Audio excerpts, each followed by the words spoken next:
Let's move on to the other big story of the day, where the Supreme Court continued hearing a plea by a 17-year-old student against the crushing and choking pollution in the national capital.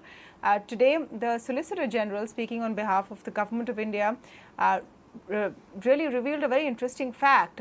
He said that 10% of the pollution in Delhi is coming from stubble burning, but the other side says this contradicts what the Government of India itself has said in its affidavit, where it says 35 to 40% comes from stubble burning. Nevertheless, lockdown is being discussed for these areas. There is also now a diktat given to all of the state governments to come together, have an emergency meeting and come up with a clear solution. Abhimanyu Sharma is joining us with more details of what happened in court today. The Supreme Court has asked the centre and North Indian states to conduct an emergency meeting and come up with immediate measures to curb air pollution in the national capital. The Apex Court observed that it was extremely unfortunate that they had to set an agenda for the governments and asked the state governments of Punjab and Haryana to ensure that stubble burning does not take place for the next 2 weeks. The union government has been asked to consider allowing its employees to work from home in the national capital region. The Apex Court noted that while construction, industry, transport and stubble burning were the main causes behind air pollution, it's for the governments to decide what non-essential construction, industrial or transport activities can be curtailed for the time being. While governments have been asked to ensure that private sector should be allowed to give work from home as an option for their employees to curb movement, the court will hear this case on Wednesday and has asked the governments to take immediate measures. The Apex Court also pulled up the Delhi government for passing the buck to municipal bodies and observed that it will be forced to hold an audit for the state government on the revenue they are spending on advertisement campaigns. While the centre and Delhi government had submitted that they have contemplated the proposal of lockdown, the Delhi government had submitted that merely a lockdown in the national capital will not suffice. If at all, the NCR cities are not included. The Supreme Court has asked the central government, the Delhi government and the state governments of Punjab, Haryana and Uttar Pradesh to get their act together as hazardous air and highly polluted air continues to choke the people of the NCR region and beyond. But in the midst of this, there are still no clear solutions. The Delhi government has said it is ready to consider even a lockdown to make sure that people are safe, but that would be pointless unless NCR region cities also go into lockdown. Have we come into a situation where we need to actually curb activity this time because of poor pollution levels instead of COVID-19? And what really is the heart of this mess that we seem incapable of solving year after year, plaguing the national capital and the regions around it? To speak on this, I'm joined today by Sanjay Upadhyay, Advocate Supreme Court of India. Former Agricultural Secretary Siraj Hussain speaks with us on the show today because there's been a very interesting element today about whether stubble burning is the primary cause of this pollution or not. So we'll come to him for more on that as well. Avikal Somvanshi, Program Manager for the Clean Air Campaign at CSE, also joins us on the show. So welcome to all of you and thank you for speaking with us on the India Development Debate. Mr. Upadhyay, let me begin by getting your take on something that the Supreme Court said today in observation, which was very, very crucial. They said that they don't want to be the body determining policy for elected governments. Yet, year after year, we are now seeing that the Supreme Court needs to step in for these elected governments to actually wake up. So, I mean, it's always a case where an overactive judiciary is a sign of a weak executive, and I think that was what was echoed by the Supreme Court today as well. And I think we need to really understand that the broader issues are well known, but how do you disaggregate those broader issues into the doables? And I think there are very tough decisions that the government has to take. I mean, I've been involved in cases of NGT for very many years. And what I find is that the tough decisions on capping policy, the tough decisions on scrapping policy, the tough decisions on getting the strength of the regulator itself, These are very crucial decisions that have not been taken as yet. And unless we take those tough decisions, we'll be debating this again and again every year.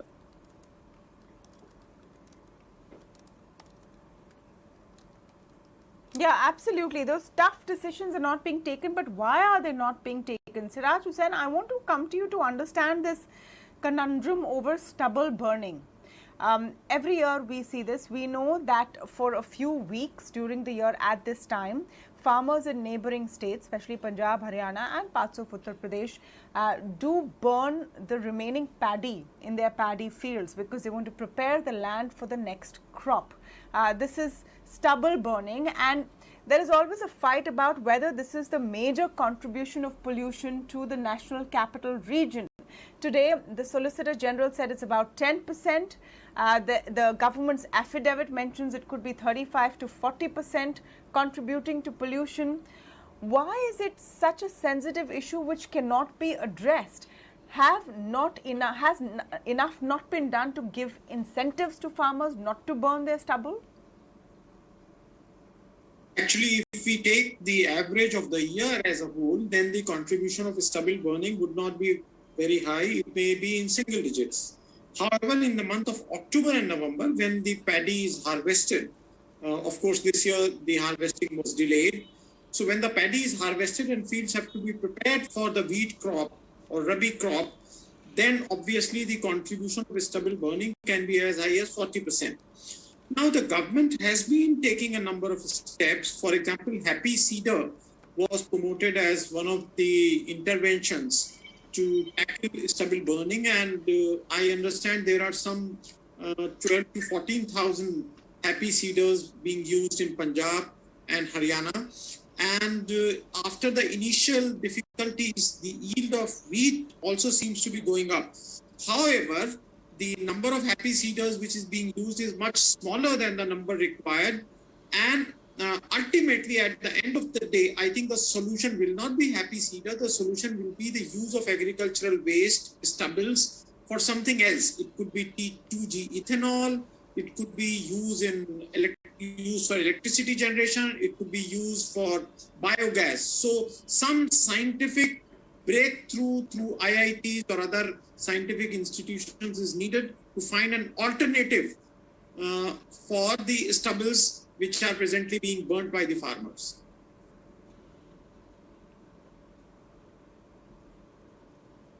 So, you know, the astonishing part about this whole situation is that solutions for alternatives for stubble burning have been discussed for years now. We all know the same set of factors which crop up year after year, and yet, Avikal, it's as if we have learned nothing. This time around, do you think that there was a delay in going into what is known like a graded response action plan which exists by the Delhi government? Do you think there's been a delay in implementation by all stakeholders, the Delhi government, neighbouring state governments as well as the central government? Absolutely, Tamanna. There has been a big delay this year. Usually the provisions of GRAP starts are activated on 15th of October, and then they are gradually stepped up as the air quality deteriorates. And the emergency measures are actually activated as soon as the pollution level in the region hits 300, which happened on Diwali night, and then it continued above 300 for next 3 days. But the measures were not activated. The measures which are being activated today, which is shutting down of construction, of brick kilns and all, should have happened then. We have actually delayed it a lot, and that's why we have seen this prolonged smog episode happening, which is the longest in last 4 years as such. If we had taken these steps earlier, this air could have been a little cleaner than what it is right now.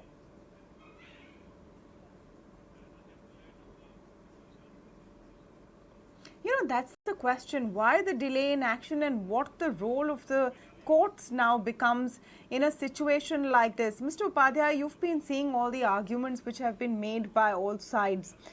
Do you think we're seeing a situation where various governments are more interested in protecting their reputations and displaying that they're actually trying to do something rather than find a solution? See, if I have to be fair to every government, I think every government's will or every government's posturing is always that they are doing something good for the nation, for the people, etc. I think the trouble is, and the real issue is how you're doing it. And God is in details, so is the devil, as they say. So when you get into the details, that's where the problems come in. Because, when you look at very simple things like, have you really strengthened your PUC centers, which is supposed to check pollution of every vehicle? Have you really realigned your roads, which can clear the bottlenecks of idling on a road situation? Have you removed all your encroachment of the road itself to improve traffic snarls? Have you prevented leaf litter burning by creating compost yards and on parks? So there are very many issues which courts have actually gone into and given detailed orders. But the problem is that we may have a very fine order. How do you really implement those decisions on the ground? And unless you take those decisions in reality on the ground, it's not going to be enough, because every government says we have done a lot of things, but is that enough? And the result is for everybody to see. The result is it's really poor implementation of whatever has been said. All the wisdom is there, but we are not really taking decisions on the ground. We are not making it happen on the ground. And I think that's where we need to put all our strengths, really.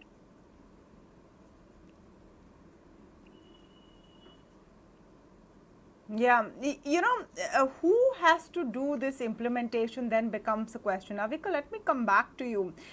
Is there a lack of pressure from residents of these areas as well? There seems to be some dismal acceptance that, come November, post Diwali, we will have a few tough days. We'll switch on our air purifiers if we can, shut ourselves in, and we'll, ride the wave. And is this why we have not seen any real lasting change? I agree with you that the public pressure is kind of concentrated during these 2 months, and then it disappears over the rest of the year when the governments actually need to work on ground to get the things in place which Upadhyay ji is talking about. That groundwork needs to happen. When we are raising noise over now, is emergency already. What government needs to do is take emergency steps to bring the pollution down to less severe category, but to make sure that it never reaches there, it needs to work throughout the year. And all the things which Upadhyay sir said needs to be done, and needs to be done on ground. Most of the governments we see, specifically, let's take example of UP, they're busy in finding solutions which are quick fix, like put up a smoke tower. Like, it's a regional problem. What a smoke tower in 2 places in Delhi will do. It's like putting an air conditioner during the heat wave in Delhi and saying that, okay, air conditioner will cool down the city now. It doesn't work like that. And that money could have been better spent in fixing the structural problems we have. That could have been used to actually provide or subsidize the happy seeders which are there for the Punjab and Haryana farmers. That was 40 crores is a big amount which they have spent on this.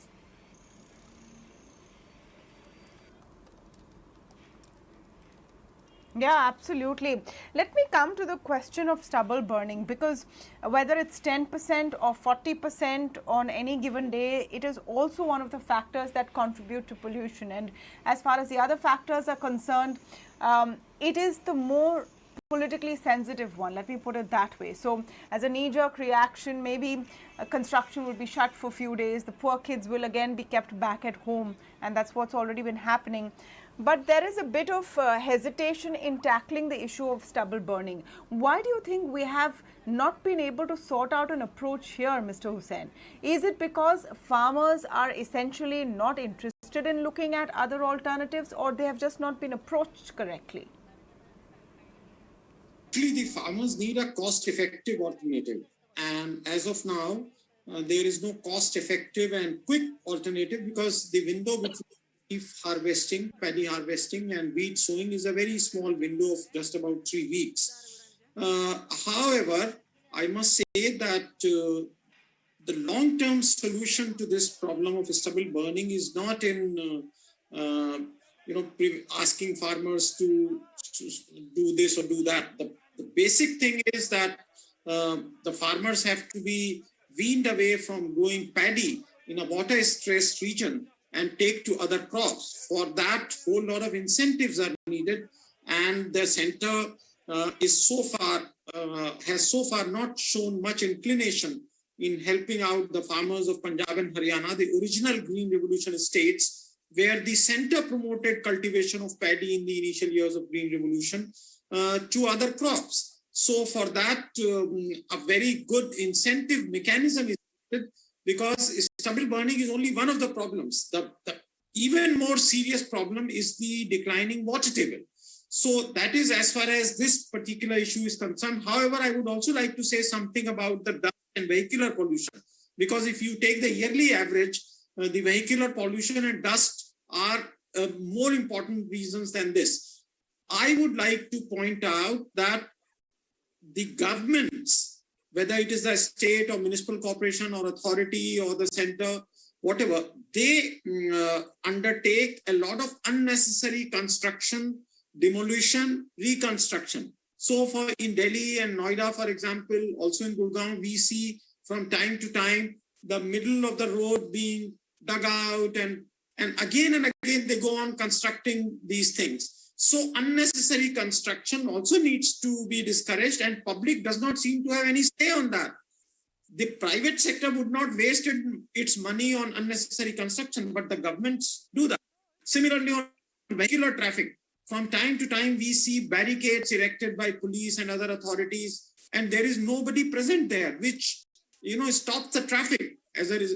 That also causes a lot of pollution. And then finally, SUVs in a city like Delhi, which is so congested. Why do we need SUVs for transportation of 1 or 2 persons?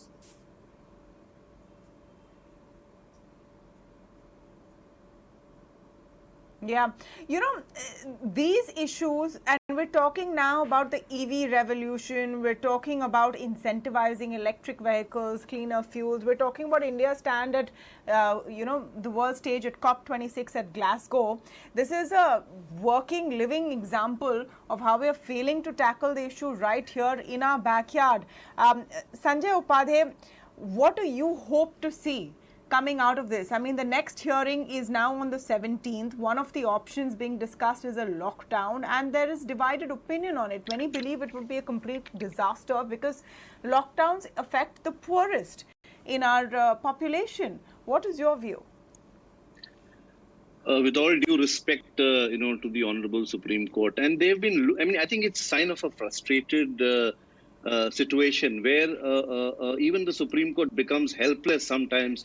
This is more of a coercion of sorts, because what is the option left? Because if the executive is not functioning to its ability, what would courts do? Because the courts have said enough. Believe you me, when I look at orders of the Honorable Supreme Court in the MC Mehta matters, in the National Green Tribunal, in the Vardhaman Kaushik matters, you will find so many pretty innovative orders with consultation with the governments, with consultation of the NCR region, etc. And I don't think any banning or any stopping or lockdown is going to solve the problem. These are absolutely desperate measures. At the end of the day, we have to stop reacting like this and be a little more responsive and more responsibly in terms of action to be taken. Any ban, as you rightly said, is not going to impact for a long-term solution. You may ban a few DG sets here and a few lockdown here in schools. People are going to suffer more. And what happens when you ban things, and I've seen it in many sectors, if you ban anything, the illegality of that mushrooms very immediately. And so what is happening today is when you look at the crux of the issue, for example, pyrolysis plants. I mean, how many of us know how many illegal pyrolysis plants are being burned, using waste tire and burning it for several other reasons, not known to law. How do you look into cottage industries mushrooming in unauthorized colonies and spewing smoke? How do you really, look at, as I said earlier, I think Mr. Hussain said very clearly, construction and demolition. We have a proper legal framework for construction and demolition rules. But how many of us are really following that to the T? Because unless you take these measures, we are not going to resolve the issue. So Supreme Court's, being tough obviously has effect, but it has a very temporary effect, unfortunately, because the solution lies with the executive, with the regulator. Unless we get that act together, no amount of court order is going to help.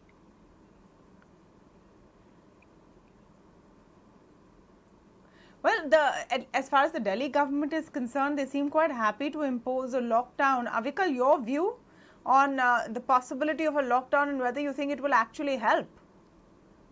A lockdown is a desperate measure and as an emergency measure. If nothing can be done to bring down the levels, you can do it. It's a short-term measure for 1 or 2 days when the pollution level is very high in severe plus category. You can bring it down for 1 or 2 days.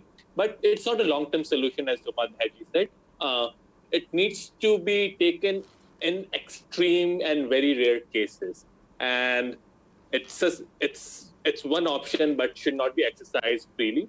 And we need to work on developing our structural systems which will enable us throughout the year to keep the pollution down from all the sectors.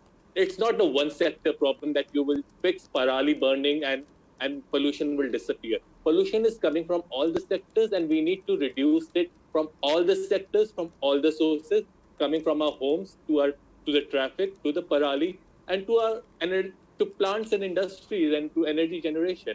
And we need to do these things, and especially now since the Indian government has taken such a broad stand in global arena that we're going to decarbonize and do all those things. This is where you start. Decarbonize Delhi, make Delhi clean, and then rest of India can follow. Yeah. Exactly. And you can also set an example of how to clean up the biggest city or the capital city of the country. Is just unfair.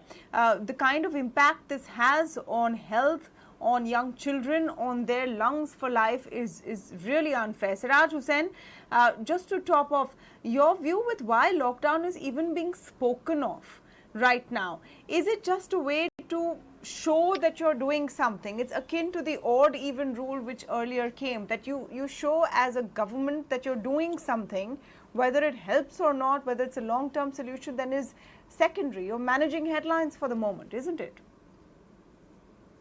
I think lockdown is extremely harsh for daily wage earners, for unorganized sector, because people who use cars can anyway work from home. Most of them have been working from home now for about 1.5 years, so they can work from home. But what happens to unorganized sector? So lockdown, I do not think is a solution. Since Mr. Kejriwal thinks that too much attention is coming to him, perhaps he has suggested this. I don't think the solution lies there. I think the Supreme Court asked today what happened to dust clearing machines on the roads. For example, another thing I would like to point out is why the Delhi government and the centre taken together have not been able to procure more air-conditioned buses so that people do not use their personal cars. Yeah. Yeah, absolutely. Public transport, dust clearing machines, smoke towers that actually work, a longer term planning, maybe a restriction on the amount of construction allowed at one time, and starting your response plan earlier instead of waiting for the worst amount of smoke to descend. All of these are questions that will have to be asked. I hope by next year we're not having the same conversation. With that hope, I thank all of you for joining us on the show today, because what is happening in Delhi and the national capital is just unfair. It's unfair and unjust, and it's a challenge for India that hopes to lead the world as an example of how to let development as well as a sustainable climate plan continue. Let's start with our own national capital in that case.